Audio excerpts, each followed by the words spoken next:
I want to do this. So the judge got furious at the prosecutor, and everyone's making such a big deal about this. I don't know that it's that big a deal, but I want to play this. This is number 3 of the judge getting furious at the prosecutor. Why would you think that that made it okay for you, without any advance notice, to bring this matter before the jury? I was astonished when you began your examination by commenting on the defendant's post-arrest silence.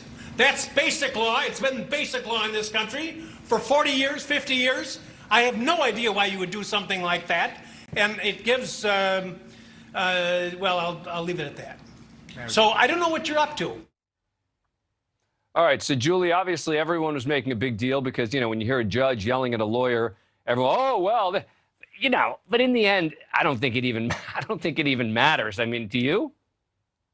No, I mean, look, if the jury, the jury wasn't in the room when he's doing the bulk of his screaming, but if a jury respects the judge and the judge is clear in terms of animosity towards one side or the other, the jury is going to be impacted, by that. With that said, when a prosecutor or defense attorney acts inappropriately to this extent, then the judge has every right to call him out and let the jury know that he's misbehaving.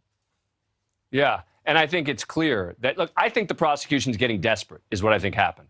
I think that the prosecution's getting very nervous. I think they realize their case is falling apart. And as a result, they're taking chances they shouldn't be taking. They're making rookie errors, et cetera. But let me do this. Let me ask you both to stick around because we've got a lot more, including a motion to end the case, which the judge says he's taking under advisement. We'll talk about whether that is real coming up in a moment. It was an interesting debate about a mistrial today, Joseph Tully, and it's sort of curious to me because the defense is asking for a mistrial, but there's no way they actually want to end this case, right? The defense has got to they've got to know we're doing great. Things are going well. The last thing we'd want is another trial. So they're asking for a mistrial, what's called with prejudice, but I'm going to talk about that in a minute. First, let's play the sound. I did not interpret your ruling as an absolute. We've had 3 state motions in the matter. There was one in which we asked the court to introduce evidence that the defendant was at Pudgy's bar with Proud Boys, and you were clear that is not coming in. There was, don't get into other subjects. Come on, what you're telling me, you're an experienced trial attorney, and you're telling me that when the judge says, I'm excluding this, you just to take it upon yourself to put it in because you think that you've found a way around it? Come on. This is my good faith explanation to you, and if you want to yell at me, you can. My good faith feeling this morning after watching that testimony was you had left the door open a little bit, now we had something new, and I was going to probe it. I don't believe you. There better not be another incident. I'll take the motion under advisement.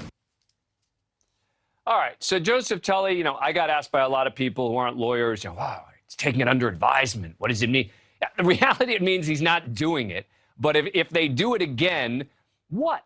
I mean, so what if the prosecution wants to end this case because it's going so badly? Is it possible the judge would dismiss the case and not allow prosecutors to bring the case again? I doubt that. I mean, at the most, I think the judge would grant a mistrial. The judge is not going to want to take away the ability of the jury to decide this case. They've come along this far. So at the most, if the prosecution does something very extraordinarily out of bounds, the judge will declare a mistrial but allow them to re-prosecute. But Julie, that seems troubling because the prosecution are the ones who want a mistrial at this point, meaning there's no way the defense wants to end this case now. The defense has got to know things are going well for them. The notion of getting a mistrial and the possibility of the prosecutors getting to start from scratch would be a big win for prosecutors, no? Absolutely. But you realize they're creating grounds for appeal. They know the judge is not going to declare a mistrial. They know the judge is not going to declare a mistrial with prejudice. But they also know if there's a conviction, all these errors, by the way, this is prosecutorial misconduct. And I believe there's bad faith in some of what he did. And if that exists, then they're going to have fantastic grounds for appeal if there's a conviction. So we've now taken it one level further. We have said that it is going to be very difficult for prosecutors to get a conviction here on anything but the gun charge. And if they do, that there are real grounds for an appeal. This case is a mess. That's where it is. And the bottom line is you both are nodding in agreement. Julie Rendelman and Joseph Tully, thank you. Appreciate it. Thank you for watching. Click the red subscribe button below so you can get more of NewsNation's fact-driven, unbiased coverage.